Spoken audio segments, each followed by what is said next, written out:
to the last strands of your rope. May God give you eyes to see He's still greater, courage to rise and believe He's able. May God be your peace in the fire you're walking through. This is my prayer now. This is my prayer for you.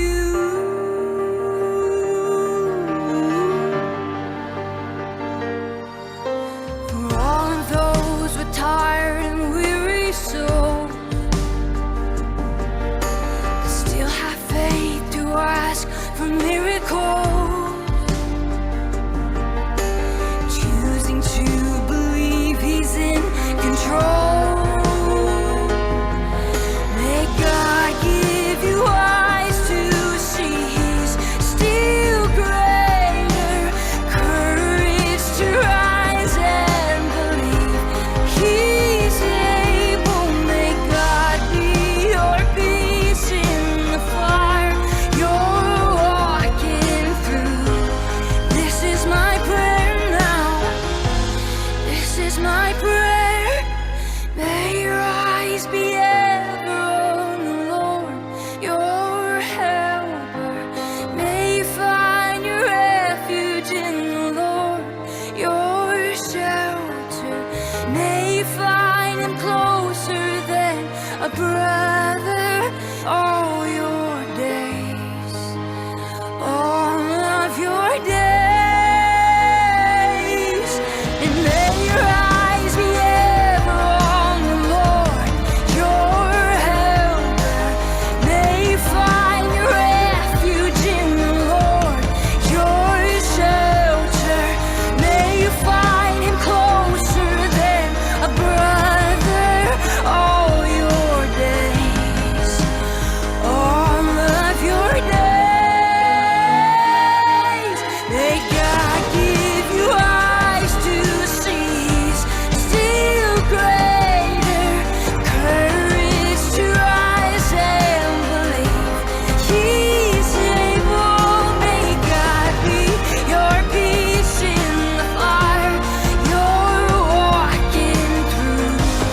This is my prayer now. This is my prayer for you.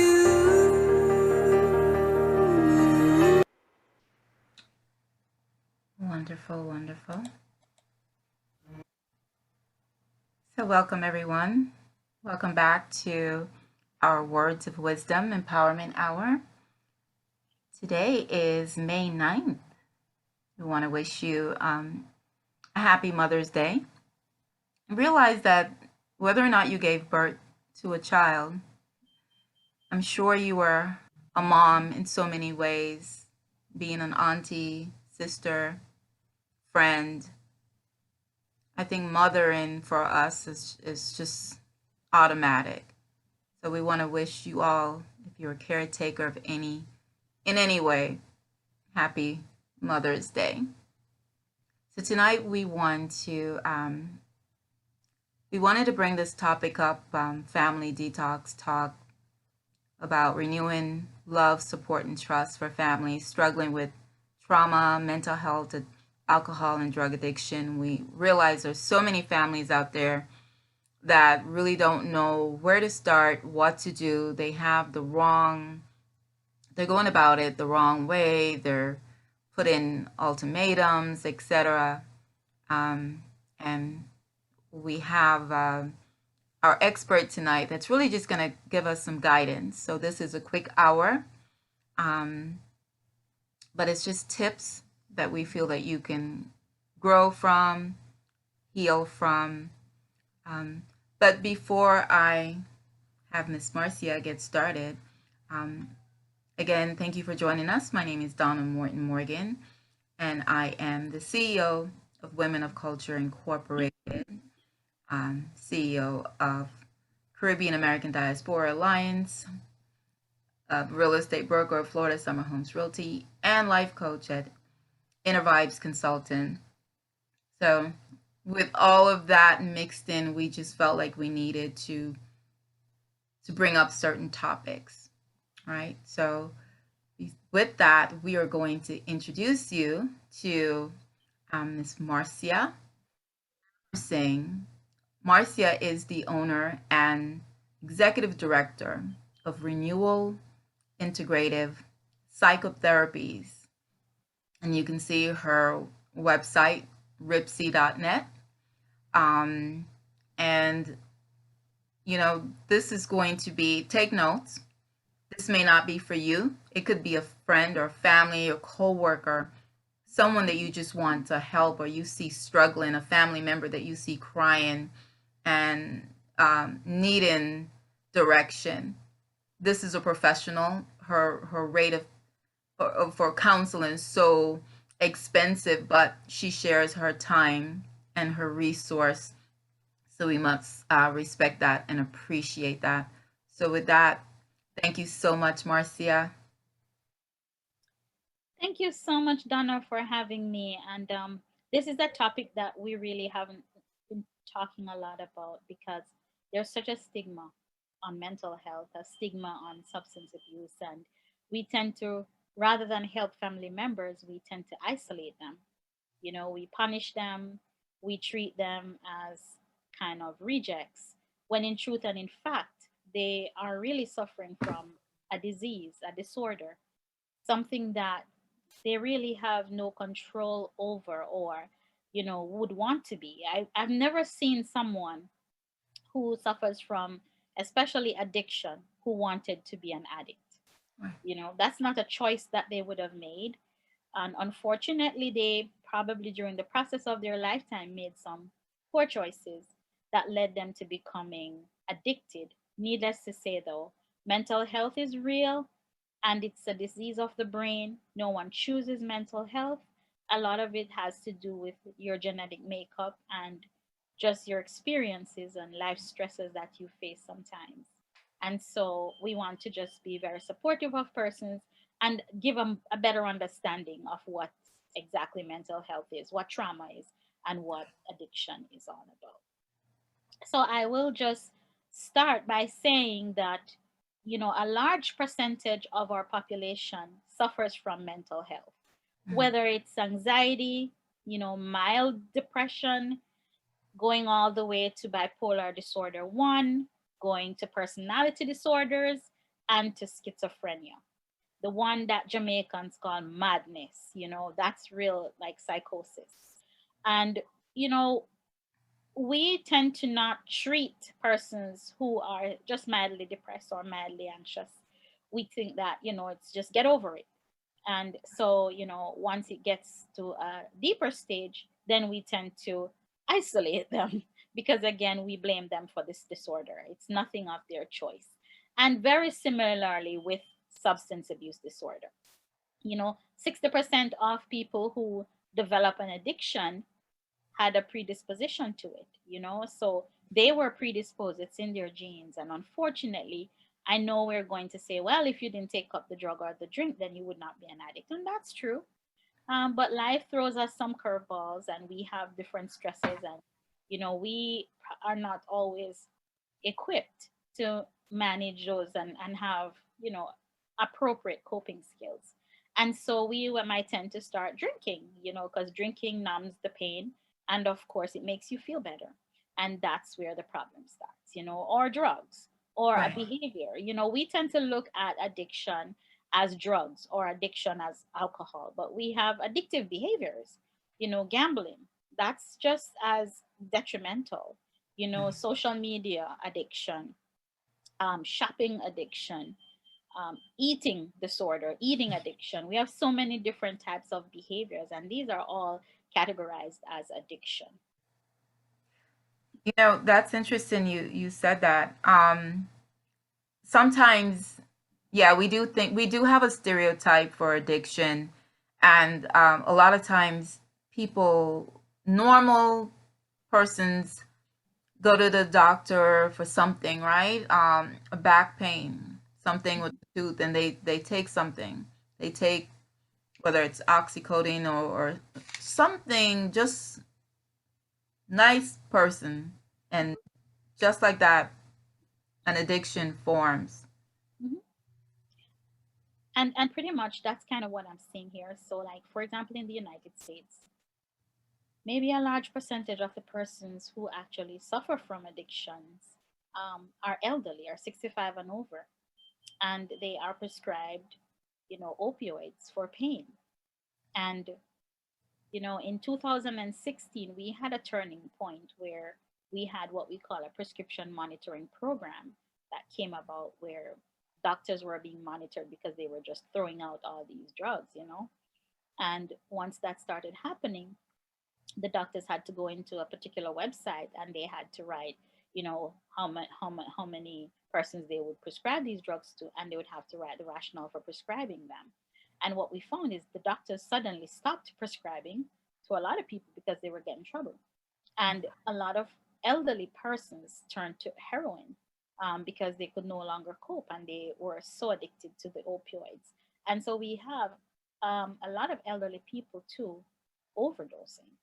So when we think about addiction, we think younger people, we think heroin, we think cocaine, and we're not looking at the prescription drugs.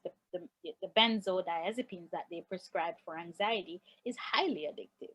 As a matter of fact, if you try to wean yourself off benzodiazepines, you can die. So again, it's something that you have to go under detox. You should go into detox for, rather than just weaning yourself off or just coming off it cold turkey. It's very dangerous. So a lot of these things starts the process of addiction, and then it spirals into just total out of control behaviors. So just what you said there, Marcia, because you know how sometimes people, family members will just say like, stop, Mm. don't, and we're pushing them, stop, do not take anything. So we, just what you said, that that person could possibly even die from just going cold turkey, stopping like that. Right, but also persons who are addicted can't just stop. It's not something that you just switch off and switch on. This is a malfunctioning of their brain. The brain no longer works normally. There's not a normal person anymore, so they can't just stop. Their brain stops producing particular chemicals that they need to function normally. So the brain stops producing dopamine because it wants, it's getting the dopamine from the outside source, and that's how it functions for them to even feel normal. And so when we're saying just stop, it's almost like we're saying don't live, and that's not possible. So it's really difficult for someone to just stop cold turkey, even But for smoking. may I ask a question, please? Absolutely. So let us say someone is on an antidepressant. What would be your recommendation if the person is now feeling much better?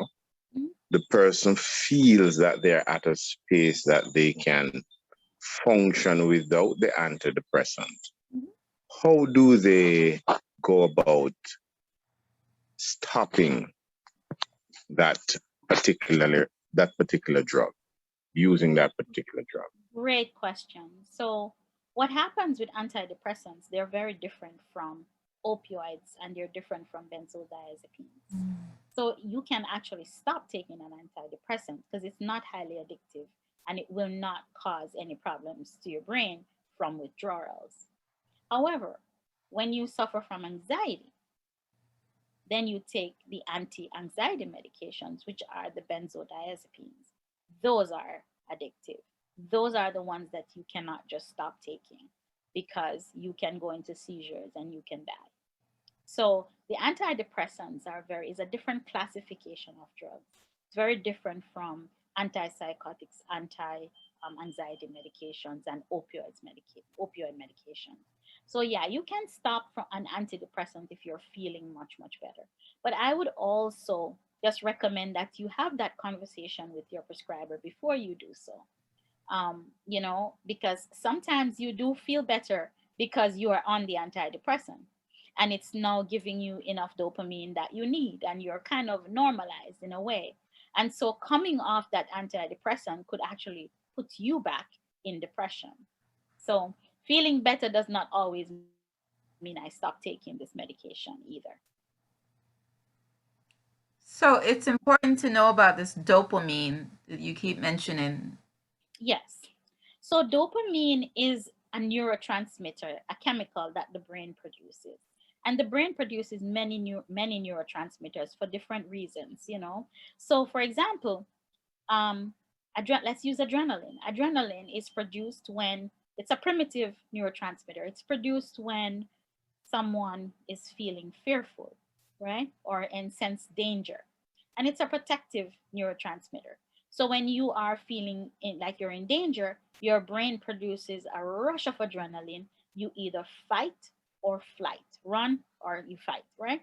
Once the danger ceases to exist, you go back to normal stage and your brain should not be producing as much adrenaline.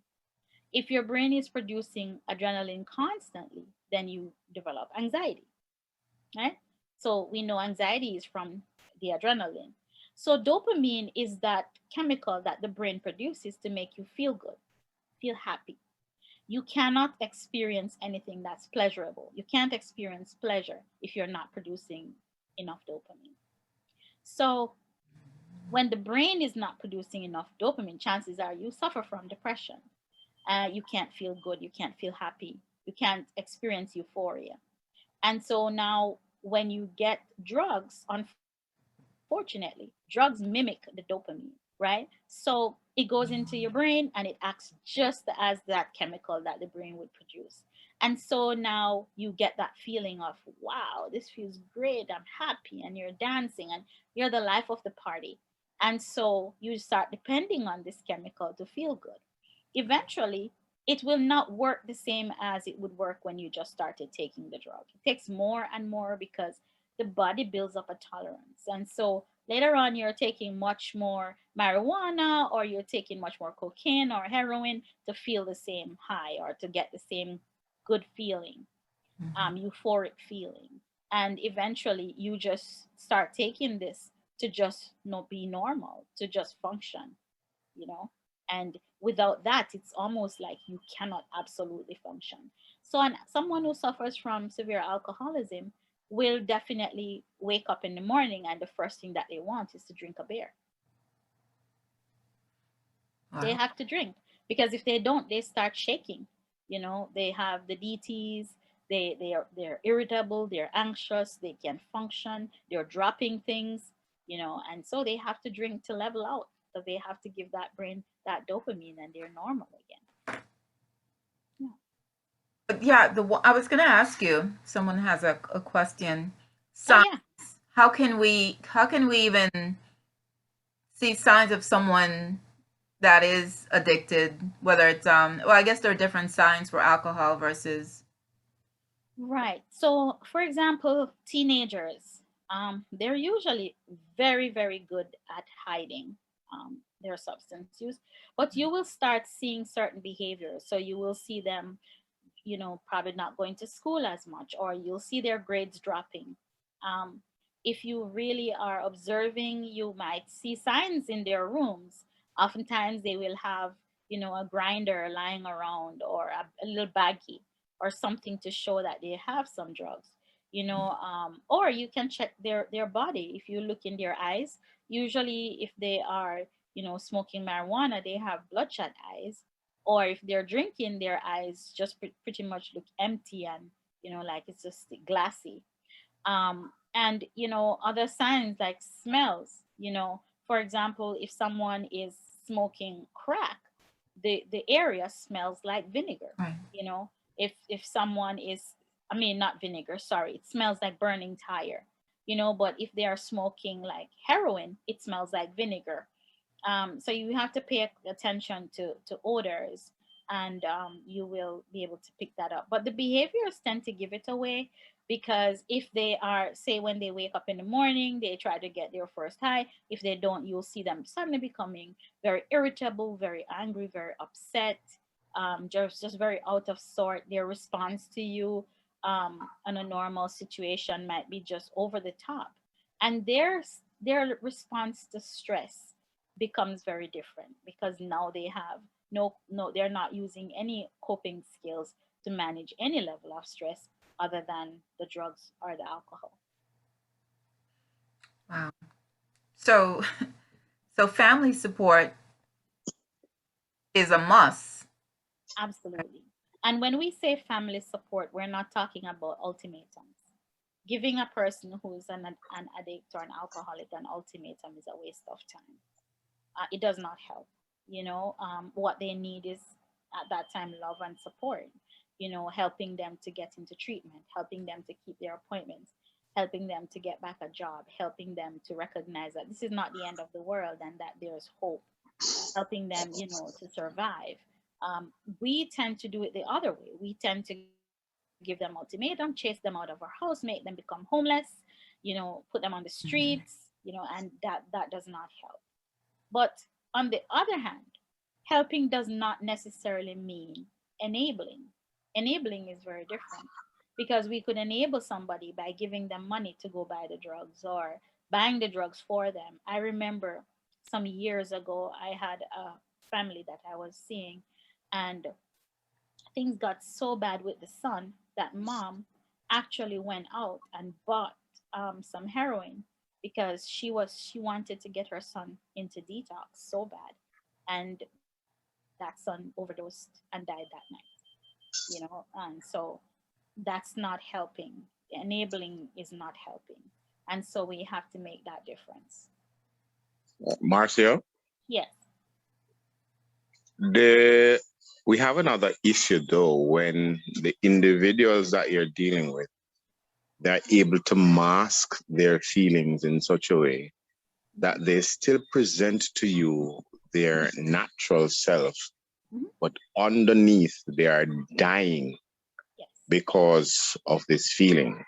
Yes. How do you now unearth this kind of behavior from those persons to help them? Because this is the dangerous one that we're talking about. The persons who can really mask their feelings, Hmm. mask their what they are doing, and present to you something that throws you totally off balance. I agree. So, Conroy, I think the best way to deal with this is to just be there as support constantly. So, just remind that person that whenever they're open and ready, you're there. Because unless someone is truly ready to unearth everything, it will never be done. You could get them into the most expensive therapist and the most expensive group counseling, and nothing will be done until they're ready. So just being there and giving that choice and also education. So just continue the whole education. Well, there is counseling. Well, there's detox. Well, there's this. Well, there's that. Well, there's support groups. Well, there's AA. There's NA, and just kind of feed that. But until they are fully ready, they're not. Nothing is going to be done, unfortunately. Okay, thank you. We have a question from Varville. Yeah. Hi, yeah. Marcia's questions for you. Yes. So from what I'm gathering so far, it seems like part of the solution is early detection. So I'm wondering, is there any kind of points you can put out to the untrained person to recognize that there's a problem before it gets to where it's an addictive state? Yes. So addiction is also a mental health disorder, and so I think 80%, maybe about 80%, of persons who later go on to suffer from addiction already had a mental health issue. And so children tend to start showing signs from very early. Maybe they're diagnosed with ADHD, and if they're not diagnosed, you're seeing symptoms of ADHD. You will probably see symptoms of conduct disorder. Conduct disorder is, the kind of how we call it in psychology, the antecedent to anti-personality disorder. So you might start seeing them acting up at school, misbehaving, getting suspended. You know, you might even see them coming in late at nights. They're skipping school. They're hanging with a group of friends that you really don't think that is reputable in the community. You might see them starting to go to places in the community where it's questionable. Those are early symptoms that early signs that there might be some problems. I remember I was counseling a teenager once, and his mom brought him in out of desperation, and she thought that he was just drinking. But what she didn't realize is that he would not go to bed at night. He would stay up all night and he would sleep like during the daytime. And what he was doing was timing mom. So each time mom went to bed, that's when he would go downstairs and he would not just drink because mom had a lot of alcohol there in the house, but he also would huff. So he was using all her cleaning agents to huff at night, and mom had no clue. So this kid was gone years of using drugs when mom finally realized and brought him in thinking, oh, he's just starting to drink. And when I had that confidential, conversation with the young man, he said, no, I've been doing this for years. Mom just did not know because I would time her. So a lot of times we need to pay attention to the drugs that we have in our home, the alcohol. We need to pay attention to our medicine cabinet, what's in there. you know, if we are keeping, if we go to the doctor and we get narcotics and we are not using them, we should dump them because those are primary things. For if we have Adderall or Ritalin or any of those ADHD medication just lying around, that's prime target for these youngsters. And even if you have them at home and you thought that it was harmless, the children at school, as young as elementary school, are selling these pills. So they will ask them, hey, check your parents' cabinet to see if you have these medications. And sure enough, if you do, they might start by just selling them and then later on trying them. And so that's kind of where the problem is. I hope I answered your question, Val. Yeah, you did. Because I have two sons, and so I'm always on the lookout. It's just that sometimes they they they do certain behaviors that I don't recognize. I'm somewhat a bit fearful sometimes, as what does that mean? Because you just never know, especially teenagers. They go through so much drama, and you just never know what's happening sometimes. True, true. And so when you see something that you feel is wrong, check it because it really might be wrong. Absolutely. Thank you. That gut feeling, right? Because sometimes we ignore the gut feeling and we kind of we kind of sense that something is off. But I think we want to hope that it isn't. So sometimes we ignore it, but Mhm.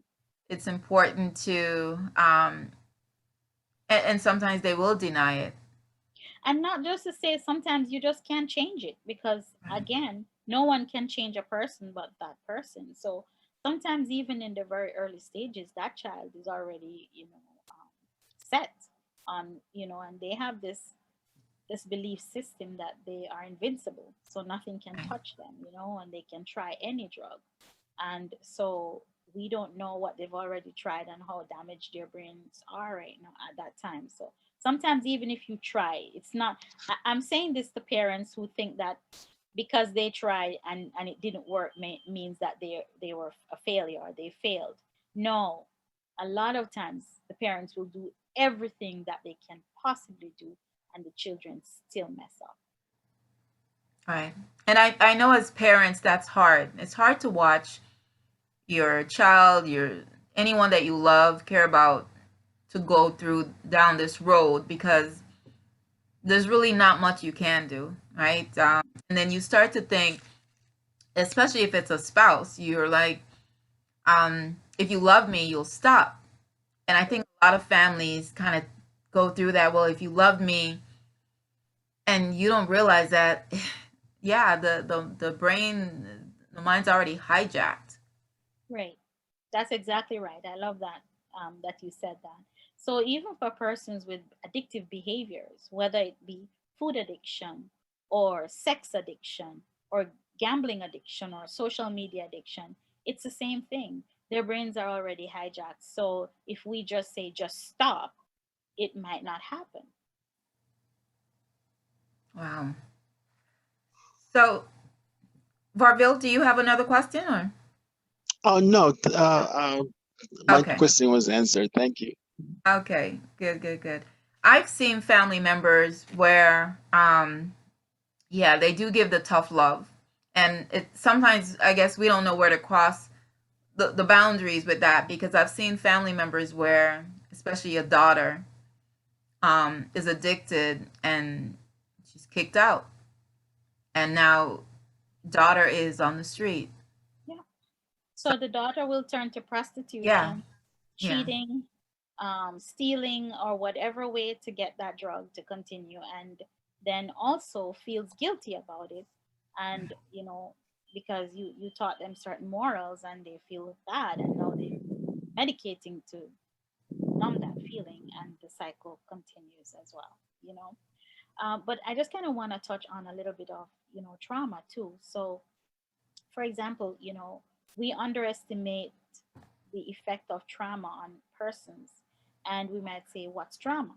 So, trauma is when we experience anything that leaves us um, having this fear or this feeling of, I'd never want to experience that again, or anything that causes us to be very uncomfortable is traumatic. So, for example, abuse, we know that's traumatic, but watching somebody get hurt or injured can actually be traumatic. Coming right. out of this pandemic is traumatic. There was a time when I just stopped watching CNN or MSNBC because it was too traumatizing for me in the early parts of the pandemic, when they were reporting on all these deaths. And just even I can, vividly remember that day when they showed all these trucks parked in New York with bodies rotting in them, and that's traumatic. So I know that coming out of this pandemic, we've been traumatized. And so we are going to see a lot more issues in another year or so. And it's really important for us to understand that when somebody is going through trauma, it's not just something that you shake out of. Again, we have to encourage them to seek help, professional help, um, to get that trauma focused care and get over that issue. And that's interesting that you brought that up, because yeah, we have seen. So imagine us as adults seeing all the images and hearing this stuff over and over. Imagine that 10-year-old who, I mean, these children that are just hearing these things, repeatedly. And I Mhm. think we are going to see, well, we're seeing the aggressive behavior, right? On the planes, everywhere, we're seeing like this extra anger coming out. We are. And people are traumatized because their lives were uprooted. A lot of people who got, their little social life did it at work. A lot of children did it at school. By being locked in, a lot of persons endure abuse, you know, um, molestation, all that. So a lot of persons have been traumatized, not just by the experience of COVID themselves, by going to the hospitals or not being able to watch to see, a loved one, or just a loved one is here today and gone tomorrow. That the death and grieving and everything, it's your whole life that's completely disrupted. You know, Right. yeah. Barville? Yes, I got another question. So one of the things, looking back at our own culture, one thing I noticed is that a lot of times we have persons who are in this particular problem, and instead of turning to counselors such as yourself, Marcia, or someone of Mhm. that nature, religion comes into play and takes over. And the question I'm trying to figure out is that a good idea to use religion to solve these issues, or is it actually, is there a solution when they do that? So religion and congregational support is very important. Again, that's a support group. And they're able to help persons, and persons are able to vent their feelings and maybe, use other coping skills like praying or meditating, so on and so forth.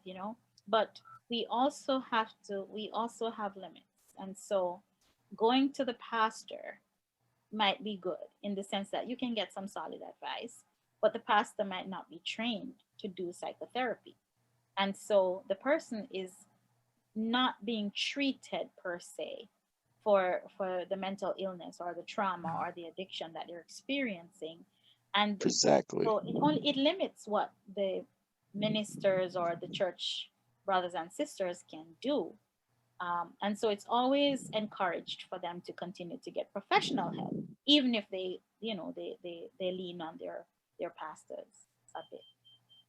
I think I understand what Varville is saying also, because sometimes what I've seen personally too is you can't just hide under the umbrella of that you go to church and you're sitting in the pews on Sundays as a ritual, because that sickness is still there, that addiction. And yeah, so if you're not dealing with that, and I guess that's why we see so many things still in the church. The divorce rates are really high, addiction, everything, crimes, because still people are dealing, they're just holding on, and a lot of people are doing rituals, but they may not have that personal, spiritual connection. And again, if the mind is hijacked, for example, that's a different person. That's kind of like you're halfway.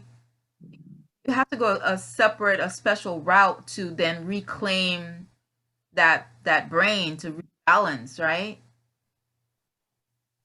So so mental illness really, especially in the African American, or I should say African diaspora community, um, really started on the belief that there was some form of a spell that was cast on the person.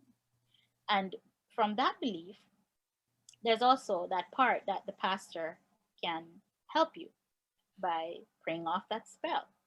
And so that's kind of where that part, I think, started.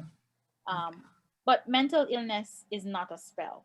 It's not something that someone cast on you, or you're mentally ill because of some grave sins that your foreparents committed. Mental illness is a disorder of the brain.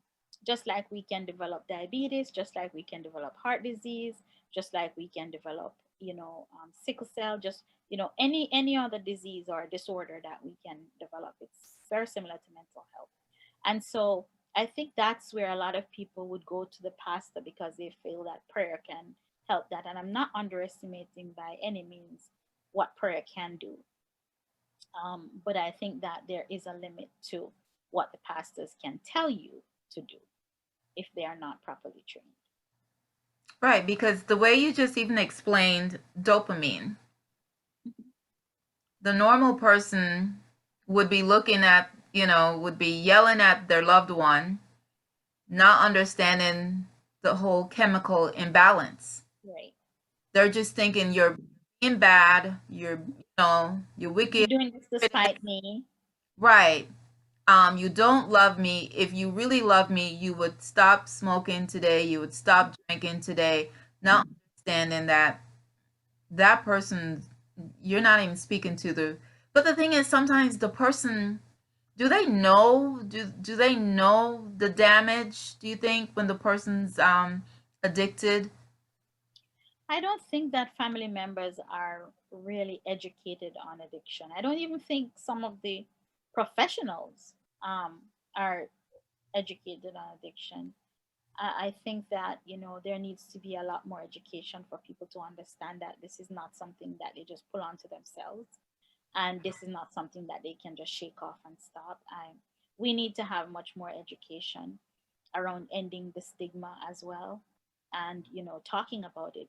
Just recently, people have started coming out, and I see like actors and actresses coming out and saying, I have bipolar disorder, or I'm suffering from addiction.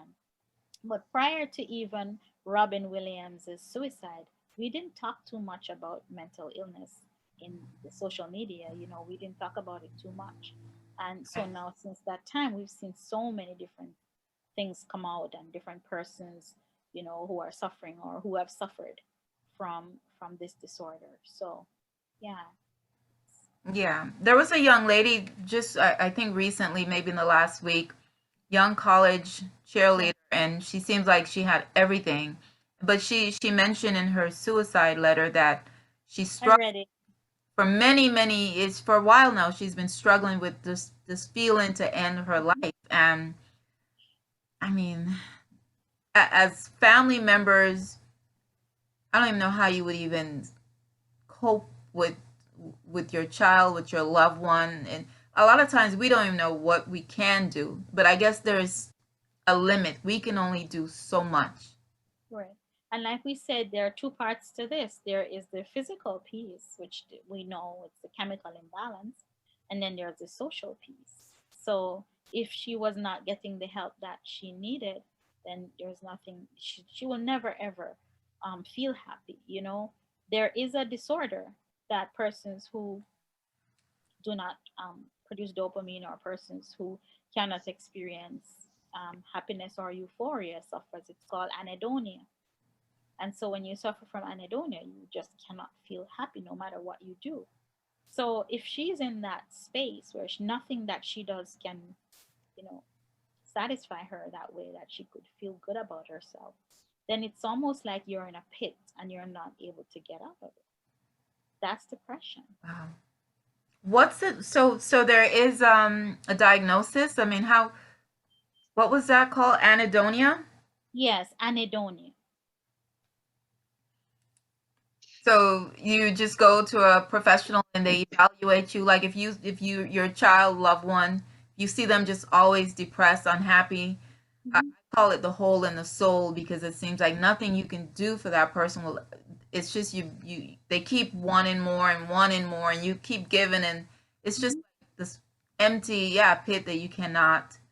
So the thing would be then encouraging them to go and seek counseling with someone that even understand what you just said because Yeah, and not only counseling, but seek out a psychiatrist who can prescribe. Because I'm not a medication pusher, but if you have a chemical imbalance, you're definitely going to need medication. You know, there's no two way about it. Because you're not gonna snap your brain into producing chemicals. It doesn't work that way. So you know, if they're able to go see a psychiatrist that can prescribe these medications to them, right. it's that's a start. They'll able to get out of the hole. You know, feel better. Well, that's a good thing to even understand. We're gonna get to your Barville has another question. That's a good thing to at least understand that something can be done about it because I think this is my very first time even hearing that's a disorder. I've heard about dopamine because I do meditation and you know the gratitude and so I understand that. But for someone that it and some days for me it's still like you got to push yourself, you got to get motivated. So Yeah. think about someone that has experienced trauma Mhm. or something like that and then have to deal with this and they keep going further and further down and families don't understand so then they keep it in. Right. And so we have to understand too that when we experience certain things like trauma, it damages parts of the brain itself. You know, so we're talking about the amygdala and the hippocampus that's damaged pretty much. And so, you know, the person's frontal cortex or their rational side does not work as much as the limbic system, which is the all emotional part. So again, you know, we underestimate the effect of these things, but it not only affects our social life, it damages the brain itself. The brain is changed. Wow, the brain is changed. Oh, Yeah. that's Varville, go ahead. Yeah, hey Marcia. I'm just well, first let me ask you,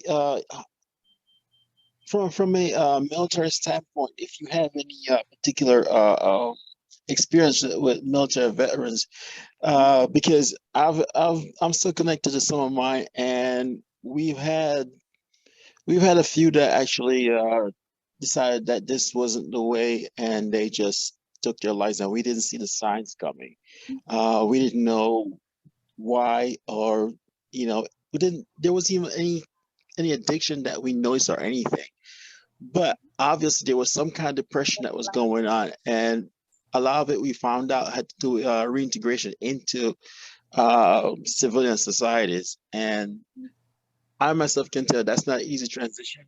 It's No. especially if you're a combat veteran, Yeah. it's a process. Yeah. But my question is, how do I continue, and if I'm doing it the right way, to look out for my fellow veterans as to what to look for when it comes to development of mental disorders? Can I recognize anything? Because So I think I a can tell lot the of the truth, we are veterans trying to really who suppress the hell out of that. a lot of the veterans, I think, who especially who have been in combat, suffer from what we call PTSD, or post-traumatic stress disorder, and it's just the things that they see. Like, you remember I told you about trauma. When you see something that makes you uncomfortable or fearful or sad, and so they come back, and a lot of them are riddled with guilt about hurting someone who did not do anything Yes. to hurt them, destroying an entire family, killing somebody's father, brother, sister, stuff like that. So the conscience is really overactive coming back, and they suffer from especially trauma. But not only that, a lot of them suffer from depression too. Depression, Yep. leaving their family members behind, not being there for their kids' birth or birthdays and stuff like that. And also their own future, like, is this it for me? Because the military tends to be very disciplined, and life is different in the military. In the military, there, you listen to orders, and things are just one, two, three. It's very predictable. And in our regular society, it's not. There's no special order. It's not predictable, and so coming back, having to adjust is very, very difficult. Um, Even to time and all that, accountability, it's just very different in our society. But I feel that everyone who actually goes through combat should be, in really serious counseling, because they internalize all that. And you know how we talk about the structure of the mind, the mind has basically three different layers. So you have the unconscious part of the mind, you have the preconscious part of the mind, you have the conscious part of the mind. And a lot of times when we experience all these negative things, we use what we call a system called repression, and repression is basically pushing something from the conscious mind to the bottom, which is to the unconscious mind. And we feel like if we don't talk about it, it doesn't exist. But it's like an iceberg. When you look at the mind, you see the tip of the iceberg, but the bigger part under the bottom is rumbling. And so that's what happens. You repress all these things in your unconscious mind, and it's there constantly working, working and tormenting you, even though you're not consciously thinking about it every day. And so it affects your entire life. It affects you, you know. And so I've seen, like, let me just give you a typical idea, which is straying from what you're asking about the military a little bit, Val. But I remember in counseling one time, I had this female, and I just observed a certain, and I'll get to that later, certain behaviors that she had. And I asked her, she probably wasn't ready to share. And I asked her, have you ever been abused, sexually abused? And she said no. And I said, okay. And then she was even upset with me for asking that question. Like, what led you to ask that question, Marcia? And I told her basically what I saw. And that night she called me and she said, I need to talk to you tonight. And I'm like, well, I'm at home, you know. And that time, my kids were much younger, and I'm like, no, I can't leave my kids and everything. And she said, no, you literally have to come talk to me. And I met her halfway, and it was that she just remembered that she was molested by a cousin for 6 years, and she had repressed that. She did not remember it, Wow. so but then now she could understand why. She was on her fourth husband, and she was always promiscuous, and she couldn't just keep a house clean, and there were just signs, and but she didn't connect them, that was the torment that was going through her life. So a lot of times we have these experiences and we continue to live, but it manifests itself in different aspects of our lives. So we're seeking attention, we're acting out, we're, womanizing, we're doing all these things, we're, different things. And so a lot of times we're acting out all that's in our unconscious mind. Appreciate that. You know, they always say the first thing, I guess, when you go to counseling is tell me about your childhood. Right. Yeah, because the first 6 years of your life is really important. Yeah. And even with movies, the movies always go back to, like you just said, the promiscuity, whatever it is that's going on now. Hmm. They take you back to childhood, and you'll see something that happened there. Your early experiences. The person is this professional, and but there's this part, like the sabotage part, and they don't understand it. And especially in the Caribbean world, we say you're a big man and woman, you know, you shouldn't be dealing with that anymore. But it follows you at And work. especially if you've never processed it, it Yeah, remains in your unconscious mind. It's there. It's not going yeah. anywhere. You know. You can move from state to state, country to country, marriage to marriage, Yeah. change your And hair. a geographical change does not change you. Right. Wow. That's Wow, that was deep. Isn't it? But it's interesting because I always say that when we do even get into relationships, a lot of times we don't even ask questions. We don't know that inner child. We don't know about the hurt inner child, and this person's now just acting out, or we see these behaviors. But if we just look at the person and look at their picture, baby pictures, look at when they were 3, 4, happy. What happened? Hmm. Something happened that changed, like you said, that took over the brain, damaged the brain, and the person's existing, but they're still hurt. The soul did not heal. Right. And Oh, so yeah. a lot of our trauma too morph into what we call personality disorders. So, for example, borderline personality disorder is there's a direct link to trauma, complex trauma.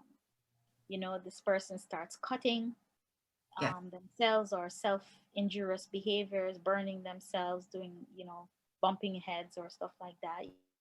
You might see, this intense need for affection and attention, these acting out behaviors and threats and manipulation and all that. Those are, as a result of trauma or, other mental health issues. So, yeah. So I guess it's up to us to just look at the signs, right? We can't diagnose, but we can look and see what a balanced person versus a little person that's off in whatever, in various ways, and maybe encourage them to just go talk to, but not just any and everybody, right? Because they need to understand, someone like yourself that Mhm. understand the dynamics of the brain and the mind and A trauma. lot of it is just gaining insight because Mm-hmm. many persons would have certain behaviors and they don't make that connection that, hey, I'm acting out because I am, inadvertently seeking attention. And any Right. attention is attention, whether it's negative or not. So a lot of it is just gaining insight into why we're doing things and where's the origin of this behavior. What are we feeding? What are we medicating? A lot of it is just understanding that. Yeah. Carvel? Yeah. So from what I'm gathering here, that one of the solution to mental illness may be education. And when I say education, I'm talking about forums like this right here. That's reaching out and letting us know things that we didn't know. So I want to make a statement of appreciation to Marcia for actually reaching out to my group, and not only just saying, not just advertising, but actually pulling on what she know will work, which was asking support to join. And the reason why that is important, because I learned something tonight, something I probably would have known about if I didn't decide to support my friend. So Marcia, thank you. I really appreciate all the education, and I think we should all go out and pass this on, even to your next best friend or whatever. Say, hey, Mhm. let's talk about something, and I think that will do a lot of good. So thank you, Marcia, And for thank actually you for creating a your pathway. support. thank you for your never-ending support, Val. But I agree with you. I think we should be having these forums more. I think we should be talking to more people. I think if we reach one person at a time, that's good. So I do feel, and I really like that Donna does this every week, with Women of Culture Inc., that, we talk about topics like these, to empower people and to give people insight. And I think we should be doing this on a much broader level. And so even with my group, I would want us to continue this conversation because I'm pretty sure we can Absolutely. help other people too. Yes, because yeah, we definitely appreciate it because look at the tips that we learned, even with, like I said, even if it's not your immediate household, it could be a family, a friend, someone. And, we learned about dopamine, chemicals in the brain, how it can be affected by trauma. And a lot of times, a lot of cases, some kind of trauma happened. So we get to kind of look at the individual struggling with whatever and just go, okay, he's just not a bad seed. He's not a bad person. Something happened, and now that person does not know how to cope. But now, with your love and support and care versus ultimatums, And pushing off and right, isolating someone who desperately needs help, you push them away and isolate them. right. And they go out and they just go further away, and then the brain changes so far, and we lose them. And just even veterans, my husband is a retired Navy, 20 years, and Hoorah. we hear a lot about, yeah, the PTSD, the different traumas that they see on a daily basis for so many years. So at the end of the day, it seems like baseline trauma. Yes, they come back and they suffer from extreme nightmares. They're all hypersensitive, hyper vigilant. Their Yep. brain never stops producing adrenaline. It's always in the go, fear, fight, fear, flight. Yep. And their amygdala and hippocampus just shrinks. And they're always in that. They can't sleep at night. They develop insomnia. They can't eat right. They have no appetite. And all that is just really extremely damaging to the body. And so, I mean, how long can they go through that without any form of treatment, without really, really like, I can't do this anymore? And so that's what pushes them to that end. Yeah. And for those children, young children that are abused early on and Hmm. or foster care, all these different situations, and Right. they grow up and they're functioning, Mhm. but For they're those persons who are exposed to alcohol and drugs from they're very young, their brain stops growing, it stops developing. So they might be 26 with a mental age of 10 years old. How do they function? And you're expecting certain things, certain behaviors from them because they're at a certain age, but their mental age is way, way lower than their chronological age. right. So good understanding, definitely good understanding that this is just not a matter of the person just want to drink and be in the world. This is something way deeper. This is a mental health, which is so important because our mental health then seeps into our, the emotional causes the different diseases that now because of that, the depression and the stress and the fear, the worry, and so it impacts, and we need to kind of get back of that balance, that emotional, mental, spiritual, it's all intertwined, and get back in touch with nature. um you know if you can't avoid, because like Marcia says, if some cases will require medication, but we do know, I have heard of the equestrian treatment, with the horses, with the animals. People are doing different holistic type treatment also. And it, Right. And there's so many different it's not just therapy is not just talk therapy. You have many different types. Like the question you just mentioned. You have play therapy, you have dance therapy. yes, Different people use different arts for therapy. So it's not just like you go to someone and talk. right, Therapy comes in many different forms. I believe that a very effective form of therapy is group, a process group. You just process that, and you'll be surprised to see what insight you gain from just listening to other people who are suffering from the same issue, or Right. psychoeducational, like that's what we're having right here, where, someone who is teaching and educating you. So there are just so many different types of treatment now. And of course, we know there's medications, of course, that does help. But in terms of that too, you have people who use Reiki and meditation, um, different forms of, communicating with each other, yoga, all Right. that, So those are also Yeah. helpful strategies as well. It's not just Right. that you have to sit and tell somebody your problem. It comes in many different forms. Well, I think definitely speaking with someone like yourself, at least to be directed. So, because just like we understand it better, that you're not just a bad person. Something could have happened. You could have innocently taken this drug or a back pain, and now you're addicted. So the family role is love.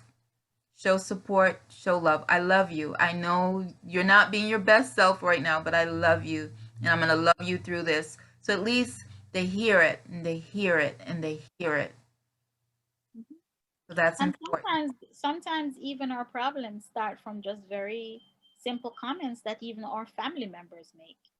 You know, I remember when I was very little. I mean, she had no intention of damaging me in any way, but I remember, someone saying, "Oh, your forehead is so big," and just by saying that, I was very conscious of my forehead all my young years. That, even in high school, I started wearing a bang because I have Right. to hide my forehead, and Aha.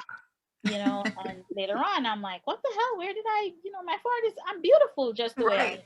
am." And so, a lot of people develop self-esteem because of some of the things that people tell them, Right. and so it starts that whole skyrocketing down into depression, into, bipolar 2, into bipolar 1. It just, and sometimes it's that same family member that needs to redeem that person and say, no, you're beautiful, and maybe that's what they want to hear, Right. something like that. Yeah, Yes. We always say words can bless or curse. So, that's exactly true. oh man, Oh, wow. this has been amazing. I'm so thankful we are recording this, and we're going to be sharing it with YouTube, and I'll send you the YouTube link, Marcia, so you can share with the group, because I will. this is saved so that people can just rewatch it and get the tips. The families get the tips. Support, love. Any of my other friends out there, do you guys have any questions? Some of you have been really quiet. I want you to be able to ask. I know we're wrapping up, but And they can still, message or email back, because sometimes, and that's why we keep the forum like this where the PowerPoint stays up. So it's kind of a private, private session, cameras off, all of that, because we want this to be a healing time, support, but also teaching. So we need to record. That's why it's not live on Facebook or anything like that. So, but this is really um, to just give back to communities and our access. We have families, our databases in not just the Caribbean, but in Africa, Canada, UK. So just know that your message, Marcia, and your love is is reaching love beyond borders. So thank you so much. that's all we can give back, right? We're only Yes. here for a very short period of time. All right. And yeah, leaving footprints. So we do our part, and that is to be good ambassadors for God, Mhm. and just lead with love always. So with that, we're going to end with a video so we can go on and enjoy the night. I just want to give you a brief rundown of who we are. Women of Culture Inc. We have a global outreach, ambassadors actually all over, from the Bahamas, Bermuda, Colombia, France, Germany, Guyana, Haiti, Jamaica, Tanzania, Trinidad, Uganda, and more. Actually, this is an old flyer. So we are just, and now we've added men. So Yeah. we're women supporting communities and families all around the globe and different ways of outreach. And we help to fundraise and support them in their different adventures. And so we're going to finish off with this song.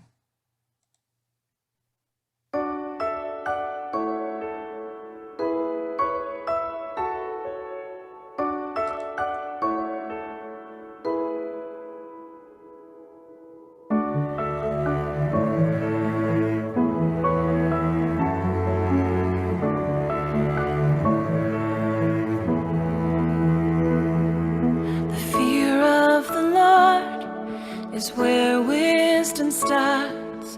Above all else, please guard your heart. Out of your heart flow the issues of life. It matters how you spend your time. There is a path that leads to life, a narrow way only few find. Meditate on God's word in the day, in the night. You'll know blessings of every kind. Like a tree planted by water, shall you be, son, daughter. You bear fruit in season, you'll prosper. Like a tree planted by water.